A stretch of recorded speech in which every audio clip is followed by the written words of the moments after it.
마지막 일들 16번째 하늘입니다. 자, 거기 9절 마태복음 18장 18절 읽어볼까요? 시작. 진실로 너희에게 이르노니 무엇이든지 너희가 땅에서 매면 하늘에서도 매일 것이요 무엇이든지 땅에서 풀면 하늘에서도 풀리리라. 자, 포인트 세 개를 보시면은 첫 번째는 하늘은 하나님의 처소이다 했고요. 두 번째로 기도는 하늘로 올라간다. 또 마지막은 하늘은 하나님 백성이 돌아갈 본향이다. 이렇게 되어 있습니다. 그래서 하나님이 계신 곳, 우리가 지금 땅에서 하늘로 향할 수 있는 방편, 그리고 마지막에는 우리 자신이 이제 하나님 하늘나라로 이제 가는 그런 여정에 있습니다. 자, 포인트 1, 하늘은 하나님의 처소다. 함께 읽어볼게요. 시작. 야곱은 형 에서를 피해 하란 땅으로 도망할 때 한 곳에서 꿈을 꾸었다. 그리고는 잠에서 깨어나 여호와께서 과연 여기 계시거늘 내가 알지 못하였도다라고 말하며 두렵도다 이곳이요 이것은 다름 아닌 하나님의 집이요 이는 하늘의 문이로다라고 했다. 그가 꿈에 사다리가 꼭대기에 하늘에 닿아 있고 하나님의 사자들이 그 위에서 오르락 내리락 하는 것을 보고 또한 여호와께서 그 위에 서서 자기에게 여러 가지 약속들을 말씀하신 것을 듣고 꿈에서 깨어나 땅과는 전혀 다른 차원의 세상이 있는 것을 하늘이라는 말로 나타낸 것이다. 하나님은 구약 백성들에게 자신이 거하는 하늘의 처소를 성막이라는 모형으로 땅에 나타내셨다. 하지만 누구도 하나님을 땅의 처소에 모실 수 있다고는 생각하지 않았다. 성막에 하나님의 영광이 충만하게 임했지만 하나님의 처소가 여전히 하늘에 있는 것을 알았다. 그들이 성막을 향해 기도할 때도 하나님이 하늘의 처소에서 그들의 기도를 들으신다고 믿었다. 자, 역대하 6장 21절의 말씀. 그래서 비록 그들이 성막이라는 어떤 장소를 가지는 백성이었지만 그러나 그것이 하나님을 거기다 모실 수 있다라고까지 사람들이 생각하지는 않았다는 거예요. 그래서 역대하 6장 21절의 말씀을 한번 같이 읽어보도록 하겠습니다. 662쪽에 있죠? 읽어볼까요? 시작. 주의 종과 주의 백성 이스라엘이 이곳을 향하여 기도할 때에 주는 그 간구함을 들으시되 주께서 계신 곳 하늘에서 들으시고 들으시사 사하여 주옵소서. 네, 그래서 이게 솔로몬의 기도예요. 그래서 또 성막 안에서도 하나님은 사실 자신을 나타내셨습니다. 하지만 그 우상과 다른 하나님의 속성은 우상은 장소에 갇혀 있는 반면에 하나님은 장소에 상관없는 무소부재하신 하나님이신 것을 이 하늘이라는 또한 그 현실을 통해서도 우리에게 가르쳐주고 있지요. 자, 그러면 계속 읽어가는 문단 보겠습니다. 시작. 이처럼 하늘은 땅과 구별된 하나님만의 장소로 여겨져 왔다. 그곳은 거룩하고 영화로우며 그곳에서 하나님은 땅에 복을 내리신다. 하나님은 그곳에서 인생을 감찰하시고 세상을 통치하신다. 땅의 권세가 아무리 높아도 땅의 모든 것은 하늘 아래에 있다. 하나님이 이것을 역사에서 가장 명확히 가르치신 사건이 사람들이 하늘에 닿게 성읍과 탑을 건설하는 것을 보시고 그들을 온 지면에 흩으신 일이다. 하늘로 오르려던 인류는 지면으로 흩어지는 수욕을 당했다. 또 다른 두드러진 사건은 하나님이 바벨론 제국을 건설한 느부갓네살 왕을 7년 동안 소처럼 풀을 뜯으며 짐승으로 살게 하신 것이다. 느부갓네살 왕이 자기의 능력과 권세로 큰 바벨론을 세웠다고 자긍할 때 그의 말이 아직 입에 있을 때에 하늘에서 소리가 내려 하나님이 그의 왕위를 폐하시고 그의 삶을 짐승의 모습으로 바꿔 버리셨다. 자, 이 다니엘서의 굉장히 중요한 주제가 바로 하늘의 하나님이 땅의 인간 나라를 다스린다는 메시지예요. 그래서도 그러한 메시지를 하나님이 남기시기 위해서라도 이 느부갓네살 왕을 사용하셨죠. 그 느부갓네살 왕에 대한 얘기가 이제 다니엘서에 나오는데요. 4장 30절에서 33절까지 다니엘서의 아주 핵심 구절이라고도 볼 수가 있어요. 같이 한번 읽어볼까요? 다니엘 4장 30절부터입니다. 시작. 나 왕이 말하여 이르되 이 큰 바벨론은 내가 능력과 권세로 건설하여 나의 도성으로 삼고 이것으로 내 위엄의 영광을 나타낸 것이 아니냐 하였더니 이 말이 아직도 나 왕의 입에 있을 때에 하늘에서 소리가 내려 이르되 느부갓네살 왕아 내게 말하노니 나라의 왕위가 내게서 떠났느니라. 네가 사람에게 쫓겨나서 들짐승과 함께 살면서 소처럼 풀을 먹을 것이요 이와 같이 7대를 지나서 지극히 높으신 이가 사람의 나라를 다스리시며 자기의 뜻대로 그것을 누구에게든지 주시는 줄을 알기까지 이르리라 하더라. 바로 그때 이 일이 나 느부갓네살에게 응함으로 내가 사람에게 쫓겨나서 소처럼 풀을 먹으며 몸이 하늘 이슬에 젖고 머리털이 독수리 털과 같이 자랐고 손톱은 새 발톱과 같이 되었더라. 예. 그래서도 여기 32절에 보면 지극히 높으신 이가 사람의 나라를 다스린다. 이게 다니엘서의 메시지예요. 지극히 높으신 이가 사람의 나라를 다스린다. 근데 이게 뭐 느부갓네살 왕은 이제 제국을 건설해 놓고 이렇게 얘기했지만 사실 뭐 보통 사람들이 뭐 한 17평에서 25평 사이 아파트에서 살고 있는데 뭐 복층으로 해갖고 한 100평 아파트에 살면서 그것도 그냥 꼭대기층에서 아래를 쭉 내다보면서 야, 저 참 저 인간들은 어떻게 저렇게 사나 하고 스스로 막 자긍하다가는 결국 이 느부갓네살 왕과 같은 처지를 당하는 거예요. 그러니까 결국 사람은 다 땅의 존재지 하늘의 존재가 될 수가 없다는 거죠. 그래서 위에서 아래로 내려다보는 관점을 우리가 절대로 가져서는 안 된다. 자, 그러면 거기 이어지는 문단 또 읽어볼게요. 시작. 하나님은 하늘이란 현실을 통해 사람에게 자신의 주권을 철저히 깨닫게 하신다. 하나님은 하늘에 계시고 우리는 땅에 있다. 이 사실이 혼동되면 하나님과의 소통이 불가능하고 기도도 무의미하다. 그래서 성경은 너의 하나님 앞에서 함부로 입을 열지 말며 급한 마음으로 말을 내지 말라. 하나님은 하늘에 계시고 너는 땅에 있음이니라. 그런즉 마땅히 말을 적게 할 것이라고 경고했다. 예수님이 기도를 가르치시면서 하늘에 계신 우리 아버지여라는 말로 기도를 열게 하신 것은 우리가 섬기는 하나님이 땅에 있는 우상들과 차원이 다르며 그분은 지극히 높으신 이로서 땅에 있는 사람의 나라를 다스리시며 우리가 기도로 얻고자 하는 모든 것이 오직 하늘에 계신 하나님이 주셔야만 공급될 수 있음을 깨닫게 해주려 하신 것이다. 그래서 기도의 기본이 하늘에 계신 우리 아버지여거든요. 그러니까 우리가 아무리 땅의 것을 구한다 하더라도 우리의 시선을 하늘에 계신 아버지께 두게 하신 것은 그러한 모든 응답은 땅에서 나오는 것 같지만 하늘에서 하나님이 주시는 것으로 채워진다는 걸 가르치시고자 하신 거예요. 그래서 이 하늘에 계신 우리 아버지여라고 할 때 우리가 그냥 뭣도 모르고 고백할 것이 아니고 하나님은 우리와 다른 분이다는 걸 철저히 우리가 깨닫고 기도를 해야 되는 그러한 의미가 있는 겁니다. 자, 그래서 이제 질문 한번 다뤄볼게요. 내가 어떤 상황을 받아들이지 못할 때 하나님의 주권을 일깨우는 성경 말씀은 무엇인가 했습니다. 이 어떤 상황이라는 건 다 땅에서 벌어지는 상황이거든요. 그랬을 때 땅에서 벌어지는 상황을 내가 받아들이지 못할 때 하나님은 이 상황을 알고 계시고 다스린다는 사실을 깨우치는 여러 말씀들이 있어요. 그 중에 하나가 이제 요한복음 3장 26절에서 30절의 말씀이에요. 그것을 우리 같이 한번 읽어보도록 하겠습니다.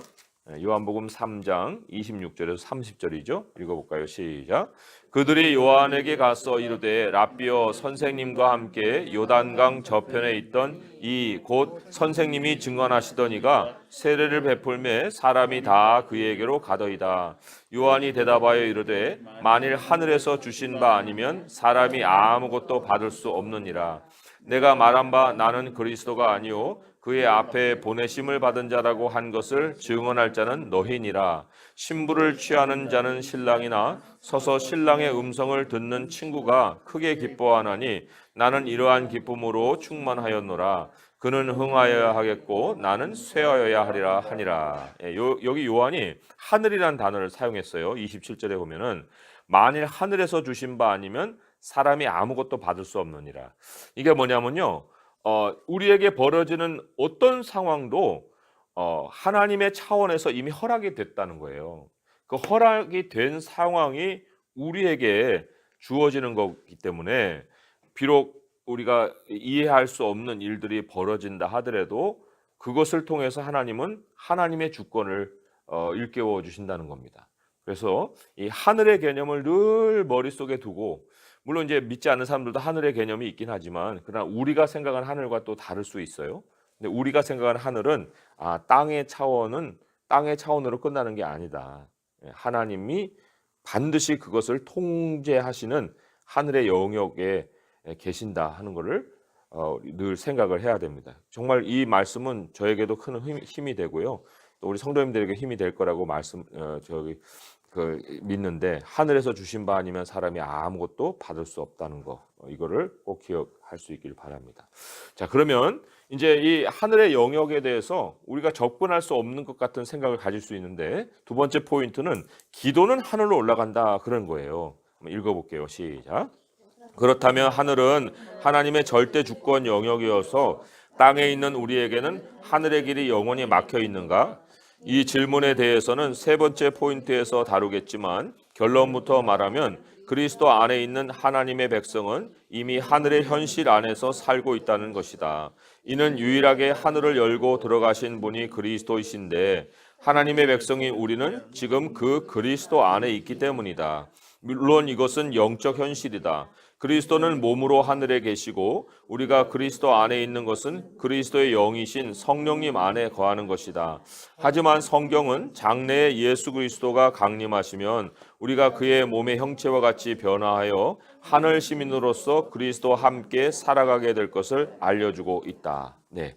그래서 우선은 우리가 지금 하늘의 현실이 우리 앞에 눈으로 펼쳐지진 않았지만 그리스도의 몸 안에 있는 우리이기 때문에 우리의 현실은 지금 하늘에 뿌리박고 있다는 겁니다. 로마서 8장의 말씀으로 먼저 가서 그 사실을 좀 확인을 해볼 거예요. 로마서 8장 9절의 말씀에 이렇게 기록이 되어 있죠. 로마서 8장 9절의 말씀 249쪽에 있습니다. 249쪽 8장 9절이죠. 함께 읽어볼까요? 시작. 만일 너희 속에 하나님의 영이 거하시면 너희가 육신에 있지 아니하고 영에 있나니 누구든지 그리스도의 영이 없으면 그리스도의 사람이 아니라. 이 영에 있다는 말이 바로 우리가 살아가는 현실이 하늘이다라는 것을 암시를 하고 있습니다. 그래서도 지금 뭐 이 말씀만 이렇게 간접적으로 적혀 있는 것 같지만, 그러나 또 다른 데를 보게 되면 하나님이 우리를 이미 하늘에 두신 것을 기록을 하고 있어요. 에베소서 2장 6절의 말씀 같은 경우에 한번 같이 찾아볼까요? 에베소서 2장 6절의 말씀입니다. 에베소서 2장. 그게 이제 그리스도 안에 있는 사람은 이미 하늘에 있다는 것을 또 가르치는 말씀이라고 볼 수가 있어요. 에베소 2장 6절 같이 읽어볼까요? 시작. 또 함께 일으키사 그리스도 예수 안에서 함께 하늘에 앉히시니. 그러니까 우리는 그리스도 안에 있는 자들이고 또 그러기 때문에 우리의 현실은 땅이 아니라 하늘이다. 이미 우리는 이 땅의 차원을 넘어선 이 상황에 살고 있기 때문에 마귀가 우리를 건드릴 수가 없어요. 우리를 속이고 있을 뿐이지. 자, 그러면 이어지는 말, 이제 기도가 이제 어떤 위력을 갖고 있는지 하는 것을 좀 보도록 하겠습니다. 읽어볼까요? 시작. 땅에서 하늘의 현실을 실제적으로 경험하는 길은 기도이다. 땅에 있는 사람은 누구라도 하늘로 접근할 수 없지만 하나님의 백성이 땅에서 하나님께 드리는 기도는 땅의 것으로는 유일하게 하늘로 올라간다. 하늘과 땅의 통로가 기도로 열리는 것이다. 이것이 매우 실제적이고 중요한 이유는 하나님이 하늘에서 공급해 주시는 모든 것도 이 기도의 통로를 통해 땅으로 내려오는 것을 역으로 가르쳐 주고 있기 때문이다. 네, 여기 중요한 구절 뭐 더 많이 적고 싶었는데 제가 한 세 구절로 그냥 절제를 했어요. 근데 기도에 대해서는 정말 우리가 더 많이 배워야 할 필요가 있습니다. 우선은 역대하 30장 27절의 말씀부터 찾아볼게요. 역대하 30장 7절의 말씀입니다. 네. 698쪽에 있어요. 698쪽 역대하 30장 27절의 말씀 함께 읽어볼까요? 시작. 그때 제사장들과 레위 사람들이 일어나서 백성을 위하여 축복하였으니 그 소리가 하늘에 들리고 그 기도가 여호와의 거룩한 처소 하늘에 이르렀더라. 네. 이 땅에서 축복을 했지만 그 소리가 하늘에 들렸고 기도가 하나님의 처소에 이르렀다 이렇게 얘기합니다. 그러니까 기도는 하늘로 올라가요. 그러니까 예수님이 왜 그렇게 기도를 강조하셨을까? 그거는 예수님은 하늘에서 내려오신 분이잖아요. 하늘에서 내려오신 분으로서 땅과 하늘이 연결되는 통로가 기도라는 걸 알고 계시는 거죠. 그리고 그걸 또 그렇게 하나님이 창조의 섭리로 만드셨기 때문에 그래서도 우리가 그냥 기도를 종교 생활의 하나로 볼 것이 절대로 아니다는 겁니다. 에스겔 36장 또 한번 찾아볼게요. 에스겔 36장 35절에서 38절이에요. 에스겔 36장. 이게 이제 하나님의 약속이 무진장 많은데 그 약속이 아무리 무진장 많아도 이 기도라는 것이 얼마나 중요한가 하는 걸 가르치는 말씀이기도 합니다. 에스겔 36장 35절에서 38절까지죠.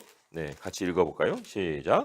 사람이 이르기를 이 땅이 황폐하더니 이제는 에덴 동산 같이 되었고 황량하고 적막하고 무너진 성읍들에 성벽과 주민이 있다 하리니 너희 사방에 남은 이방 사람이 나 여호와가 무너진 곳을 건축하며 황폐한 자리에 심은 줄을 알리라. 나 여호와가 말하였으니 이루리라. 주 여호와께서 이같이 말씀하셨느니라.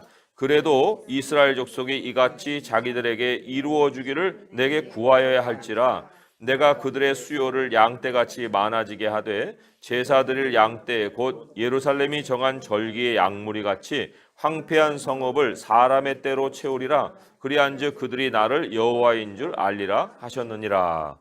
에덴 동산 같은 변화를 하나님이 약속하셨어요. 사람의 때가 많아질 거다. 그러나 뭐라고 했습니까? 37절에 그러하여도 이스라엘 족속이 이같이 자기들에게 이루어지기를 내게 구해야 된다. 그래야 하늘의 통로가 열려서 공급이 되지. 이런 얘기를 하시는 거죠. 이게 뭐 에스겔 성지자에만 주신 말씀이 아니고요. 신약에도 있어요. 야고보서 4장. 그래서 이런 슬픈 일이 우리에게 벌어져서는 안 됩니다. 정말로. 믿는 사람으로서. 성경도 알고 하나님도 알고 다 아는데 왜 우리가 부요한 삶을 누리지 못해요? 그럴 수 없잖아요. 그런데 이게 채워지지 않으면 안 되는 거예요. 야고보서 4장 3절의 말씀입니다. 야고보서 4장 2절부터 봐야겠네요. 솔직히 그 문맥을 알려면요. 2절부터 3절 읽어볼게요. 시작. 너희는 욕심을 내어도 얻지 못하여 살인하며 시기하여도 능히 취하지 못함으로 다투고 싸우는도다. 너희가 얻지 못함은 구하지 아니하기 때문이요 구하여도 받지 못함은 정욕으로 쓰려고 잘못 구하기 때문이라. 네. 여기 근본적인 원인은 뭐냐면 구하지 않기 때문이다. 얻지 못하면 구하지 않기 때문이다.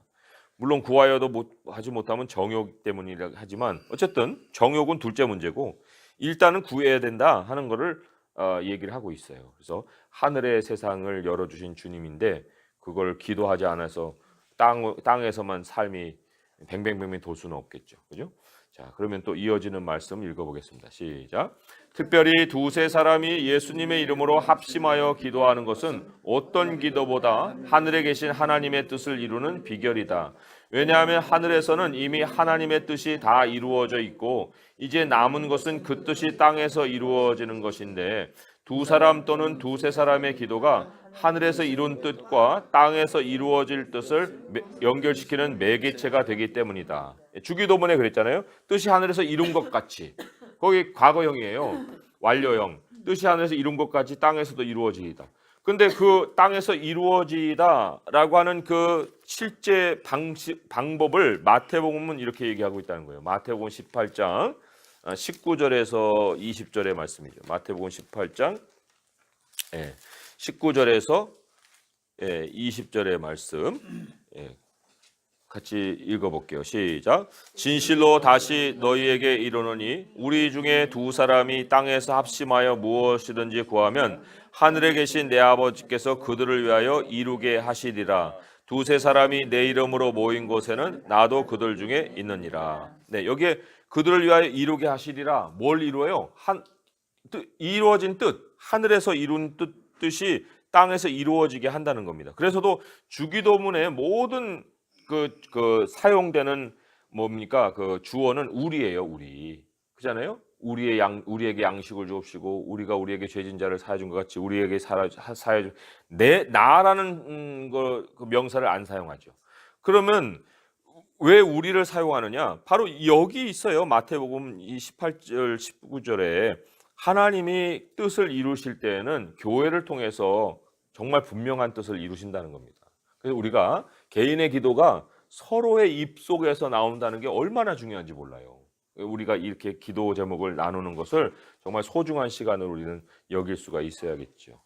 자, 그러면 질문입니다. 욕심을 품으면 죽을 일을 당하고 말씀을 품고 기도하면 온갖 좋은 것들을 공급받는 이유가 무엇이라고 생각하는가 했습니다. 자, 야고보서 1장의 말씀으로 또 가볼게요. 거기 아까 구하여야 할 것이라 말씀한 것처럼 이제 우리가 이제 기도를 해야 되는데 정욕을 품으면 안 되겠잖아요. 그런데 이제 말씀을 품으면 어떤 일이 일어나느냐? 자, 야고보서 1장 15절에서 17절입니다. 읽어볼게요. 시작. 욕심이 잉태한즉 죄를 낳고 죄가 장성한즉 사망을 낳느니라. 내 사랑하는 형제들아 속지 말라. 온갖 좋은 은사와 온전한 선물이 다 위로부터 빛들의 아버지께로부터 내려오나니 그는 변함도 없으시고 회전하는 그림자도 없으시니라. 그렇죠. 욕심의 반대는 하나님의 뜻이잖아요. 근데 하나님의 뜻을 품을 수 있는 건 말씀을 품는 건데 그렇게 되면은 온갖 좋은 것들이 우리에게 내려오는 이유는 17절의 말씀처럼 다 위로부터 아버지께로 내려오는 거예요. 위로부터 내려온다는 게 통로가 뭐예요? 기도예요, 기도. 기도를 통해서 하나님은 우리의 사정을 들으시고 기도를 통해서 우리에게 하나님의 온갖 좋은 것을 또 내려보내 주시고 그래서도 이 기도는 야곱이 꿈속에서 체험했던 것처럼 사닥다리예요. 하늘과 땅을 연결시키는 사닥다리고 지금은 인자 위에 사다리가 놓여 있는데 바로 예수 그리스도의 이름으로 구하는 것이 하나님과 우리를 연결시키는 사닥다리의 역할을 한다 그런 얘기죠. 자, 그럼 마지막 포인트 세 번째는 하늘은 하나님의 백성이 돌아갈 본향이다 이렇게 되어 있습니다. 읽어보죠. 시작. 여러 시편들을 쓴 아삽이란 인물이 있다. 그는 악인들이 항상 평안하고 재물은 더욱 불어나는 것을 보고 자기의 마음을 깨끗하게 하며 손을 씻어 무죄하다 한 것이 실로 헛되다고 생각했다. 그런데 하나님의 성소에 들어갈 때에야 그들의 종말을 깨달았다고 고백했다. 하나님의 성소에 들어갈 때라는 것은 예배하러 하나님께 나아간 때가 아니라 하늘의 참 현실을 알았을 때이다. 그랬을 때 그가 고백한 말은 하늘에서는 주 외에 누가 내게 있으리요 땅에서는 주밖에 내가 사모할이 없나이다 였다. 전에는 땅에서 악인들의 형통이 너무 부러워 보였다. 반면 신앙을 가지고 있지만 재난을 당하는 자신의 모습은 비참하게 느껴졌다. 급기야 자기도 그들처럼 살고 싶은 마음까지 들었다. 그런데 하늘의 참 현실을 알고 난 후 땅에서조차 주밖에 사모할 이가 없다고 고백했다. 이는 그가 하늘의 현실을 알고 난 후 다시 땅을 보았을 때 이곳 현실이 얼마나 하룻밤 꿈에 불과한지를 깨달았기 때문이다. 자, 시편 73편이 그 전체 내용을 보여주는 시편이긴데요. 그 중에서도 우리 17절에서 25절까지만 좀 짤막하게 인용을 해서 읽어보도록 하겠습니다. 시편 73편 17절에서 25절까지예요. 자, 읽어봅니다. 시작. 하나님의 성소에 들어갈 때야 그들의 종말을 내가 깨달았나이다. 주께서 참으로 그들을 미끄러운 곳에 두시며 파멸에 던지시니 그들이 어찌하여 그리 갑자기 황폐되었는가? 놀랄 정도로 그들은 전멸하였나이다. 주여 사람이 깬 후에는 꿈을 무시함 같이 주께서 깨신 후에는 그들의 형상을 멸시하리이시다. 내 마음이 산란하며 내 양심이 찔렸나이다. 내가 이같이 우매무지함으로 주 앞에 짐승이오나 내가 항상 주와 함께하니 주께서 내 오른손을 붙드셨나이다. 주의 교훈으로 나를 인도하시고 후에는 영광으로 나를 영접하시리니 하늘에서는 주 외에 누가 내게 있으리요 땅에서는 주밖에 내가 사모할이 없나이다. 네. 여기 23절에도 보면 내가 항상 주와 함께한다 하는 말이 또 여기 하나님과의 교통, 또 기도, 말씀 생활 이런 것들 다 포함하는 거예요. 그러니까 땅에서도 이 우리가 살아가는 모든 생명의 이 방편이 뭐냐면 주밖에는 없다는 거예요. 주밖에는 없다. 하나님 한 분이 우리의 모든 삶의 공급원이다. 이런 말이죠. 그러니까 따로 시야를 가질 것이 아니고 하나님 안에서 삶을 바라보는 그 시야를 고정시켜야 되겠죠. 네. 그러면 뒷페이지에 넘겨서 또 짤막한 한 문장을 읽어보도록 하겠습니다. 4페이지죠. 네, 읽어봅니다. 시작. 하나님 백성의 본향은 하늘이다. 우리의 시민권은 하늘에 있고 우리의 이름은 하늘에 기록되어 있다. 하나님 백성의 땅의 출신지는 다 다르지만 영적 출신지는 모두 하나, 곧 하늘에 있는 예루살렘, 곧 시온이다. 우리는 나온 곳으로 돌아간다. 예, 우리는 땅에서 나와서 하늘로 돌아가는 거로 생각하지만 성경은 절대로 그렇게 얘기하지 않아요. 우리는 이미 하늘에서 나와서 하늘로 돌아간다고 얘기를 하고 있습니다. 시편 87편 보면은요, 87편 1절에서 7절까지 이게 이제 그 시온에 대한 시편으로서는 대표적인 시편입니다. 시편 87편 1절에서 7절을 말씀 같이 읽어볼게요. 시작. 그의 터전이 성산에 있으며 여호와께서 야곱의 모든 거처보다 시온의 문들을 사랑하시는도다. 하나님의 성이여 너를 가리켜 영광스럽다 말하는도다. 나는 라합과 바벨론이 나를 아는 자 중에 있다 말하리라. 보라 블레셋과 두로와 구스여 이것들도 거기서 났다 하리로다. 시온에 대하여 말하기를 이 사람 저 사람이 거기서 났다고 말하리니 지존자가 친히 시온을 세우리라 하는도다. 여호와께서 민족들을 등록하실 때는 그 수를 세시며 이 사람이 거기서 났다 하시리로다. 노래하는 자와 뛰어노는 자들이 말하기를 나의 모든 근원이 네게 있다 하리로다. 그랬습니다. 예. 이게 뭐 나라 전체가 다 거기서 났다 그런 얘기가 아니라요. 하나님 뭐라고 했어요? 그 수를 세고 등록을 하시는 사람들이 있다는 거잖아요. 그러니까 출신은 다 달라요. 미국, 영국, 뭐 한국, 일본 다 다르지만 그러나 근원은 하나님의 나라에서 나오는 거예요. 근원은 하나님의 나라에서 나와서 그 나라로 간다는 겁니다. 우리는 나온 곳으로 돌아가는 사람들이다. 이거를 꼭 기억할 수 있길 바라고요. 그 다음에 이어지는 문단 또 읽어보겠습니다. 시작. 땅의 삶의 기간은 우리가 돌아갈 하늘 본향에 좋은 터를 쌓는 기간이다. 이 좋은 터는 건축물을 말하는 것이 아니다. 우리의 거처는 예수님이 예비해 놓으신다고 약속하셨다. 우리가 쌓아야 할 좋은 터는 영원한 생명을 시작하는 기반을 말한다. 영생은 하나님 백성 모두에게 주어지는 선물이지만 그 영생을 얻은 자에게 주어지는 상은 땅에서 얼마나 하늘의 삶을 준비하고 살았는가에 따라 각 사람이 다 다르게 받는다. 그러므로 땅의 소유는 영원한 것들을 준비하기 위해 주어지는 재료들이다. 특별히 예수 그리스도를 위해 박해를 견디는 것에 대해서는 큰 상이 약속되어 있다. 또한 이기는 자에게 주어지는 상 속의 내용들도 매우 특별하다. 이것은 얼마나 예수 그리스도를 신뢰하는 믿음의 싸움을 싸웠는가에 따라 주어지는 상이다. 하늘에는 사망이 없고 영원한 안식이 있는데 그러한 곳에서 얻는 유업은 쇠하지 않는다. 진정으로 하늘의 현실을 아는 사람은 보물을 땅에 쌓지 않고 하늘에 쌓는 것이 일반 상식으로 자리 잡혀 있다. 네, 디모데전서 말씀. 우리 땅에서의 삶에 어떤 동기부여를 주는 말씀이라고 볼 수 있어요. 디모데전서 6장 18절 19절 말씀이죠. 자, 그러면 읽어봅니다. 342페이지예요. 시작. 선을 행하고 선한 사업을 많이 하고 나누어 주기를 좋아하며 너그러운 자가 되게 하라.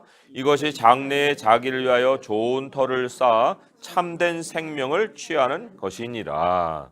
네, 여기 참된 생명이라고 얘기했잖아요. 지금 사는 것이 진짜 삶인 것 같아도 참 생명은 여기에 있는 게 아니에요. 여기는 하나님이 많은 것을 나누어 주고 또 그 너그러운 삶을 살아라 하고 이렇게 재료를 주시는 기간이고요.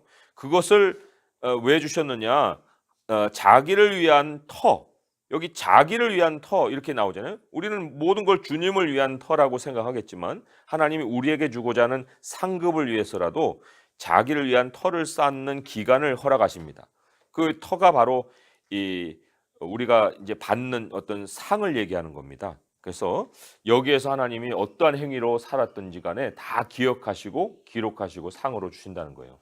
자, 그러면 마지막 질문입니다. 모세는 공주의 아들이라는 영화에 매이지 않고 하나님 백성의 고난을 돌아보려 하다가 도망자의 신세가 되었다. 그가 어떤 동기로 그런 일을 했다고 생각하는가? 물론 민족을 돌아보고자 하는 동기였다고 생각하겠죠. 모세가 가고 그냥 히브리 사람들 싸우는데 왜 싸워요? 당신들 같은 민족이. 그랬더니 너 어저께 애굽 사람 죽인 것처럼 나도 죽일래? 하고 이제 달라드니까 막 도망갔다가 그렇게 얘기하고 알고는 있는데, 그런데 진짜 동기는 그게 아니었어요. 히브리서 11장 24절에서 26절을 보면 이렇게 기록이 되어 있습니다. 네, 히브리서 11장 24절에서 26절 366쪽에 있죠. 읽어볼까요? 시작. 믿음으로 모세는 장성하여 바로의 공주의 아들이라 칭함받기를 거절하고 도리어 하나님의 백성과 함께 고난받기를 잠시 죄악의 낙을 누리는 것보다 더 좋아하고 그리스도를 위하여 받는 수모를 애굽의 모든 보화보다 더 큰 재물로 여겼으니 이는 상 주심을 바라봄이라. 그 상 주심을 바라봤다는 거예요. 그 애굽의 모든 보화보다 그리스도를 위하여 받는 수모를 더 큰 재물로 여겼다. 굉장히 실제적인 어떤 소망을 가진 거죠. 그래서도 우리가 어떤 일을 한다고 할 때 우선은 주님을 위한 거지만 그러나 또 주님을 위하는 것임이 또 다른 이면에는 하나님이 나에게 상을 주시는다 하는 생각을 또 가지게 한다는 겁니다. 그래서 이 말씀을 우리가 기억할 필요가 있고요. 기도 내용은 이렇습니다. 하나님의 사랑의 하나님, 예수 그리스도께서 하늘에서 오셔서 하늘의 일들을 말씀해 주시고 몸소 부활과 승천으로 하늘의 현실을 보여주셔서 우리는 우리가 돌아갈 본향의 실체를 알게 되었습니다. 이제 우리가 땅에서 사는 것은 그 하늘의 나라로 돌아가는 여정입니다. 하늘에 계신 주님과 땅에서 기도로 소통하며 기도를 통해 하늘의 공급을 받으며 마침내 하나님이 부르시는 날에 하늘에 예비된 거처에 이르러 영원한 상급으로 영생을 시작하기를 원합니다. 예수 그리스도를 신뢰하는 믿음을 더하여 주시고 더 큰 상을 위해 주를 위한 고난도 즐거이 인내할 수 있는 힘을 주시옵소서. 하늘 본향으로 돌아갈 때까지 땅의 삶을 지켜주실 예수님의 이름으로 기도드립니다. 아멘. 네, 이러한 우리의 내용을 가지고요, 주님을 찾아나가 잠깐 기도하는 시간 갖겠습니다. 하나님, 땅에 여러 가지 육신의 고통도 있고요, 아픔도 있고요, 또 여러 벌어지는 참 원치 않는 상황들도 있는데요. 하늘에서 허락하지 않으시면 사람에게 받을 수 있는 것이 없으니 하나님 모든 걸 감찰하시고 또 통제해 주시고 또 우리가 더 이 땅에서 좋은 터를 쌓기 위한 그러한 삶의 여러 가지 모습들을 가질 수 있게 해주세요 하는 기도로 주님께 나아가겠습니다. 하나님 아버지, 감사합니다. 기도가 이처럼 너무나도 중요한 그런 선물이고 또 땅의 모든 사정이 하늘에 올라갈 수 있는 통로이고 또 하나님의 정말 풍성한 보화가 하늘에서 땅으로 내려올 수 있는 그러한 길이라는 것을 깨닫게 하셨습니다. 하나님, 정말 우리의 영혼이 스스로 고통 속에 정말 잠겨있지 않게 하소서. 우리들의 입술을 열게 하소서. 우리의 입을 크게 벌리라. 그러면 내가 채우리라. 하나님이 그렇게 말씀하셨습니다. 그렇기 때문에 우리가 해결할 수 없는 이 모든 현실의 문제들을 우리 아버지 앞에 함께 기도함으로, 두세 사람이 모여 함께 기도함으로 우리 주님께서 하늘에서 이미 이루신 뜻을 이 땅에서 이루어지는 것으로 우리가 체험하며 살게 하여 주시옵소서. 하나님 아버지, 하늘의 현실에 우리는 이미 있습니다. 그리스도 안에 있기 때문에 예수님의 이름으로 우리가 모든 것을 기도하면 그 이름이 사닥다리가 되어서 하나님과 연결되고 하늘의 현실이 우리 땅에서 펼쳐질 줄 믿습니다. 아버지, 몸의 문제, 우리들의 영혼의 문제, 또한 모든 관계의 문제 하나님께 다 해결해 줄 줄 믿사오니 우리들의 입술에 게으름이 없게 하시고 아버지 앞에 우리의 모든 마음의 소원들을 하나님께 올려드릴 수 있도록 하여 주시옵소서. 하늘에서 주신 바 아니면 사람이 받을 수 있는 것이 없다 하셨사오니 아버지여 벌어지는 모든 상황 속에 하나님의 주권을 보게 하시옵시고 하나님께서 이 모든 걸 통치하심을 아버지여 알게 하시고 인정하게 하셔서 이제 한 걸음 한 걸음 순종함으로 우리 주님과 함께하고 동행할 수 있게 하여 주옵소서. 하늘에서도 주밖에 없고 땅에서도 주밖에 없사오니 우리 주님만을 의지하고 살게 하여 주시옵소서. 예수님의 이름으로 감사하며 기도합니다. 아멘.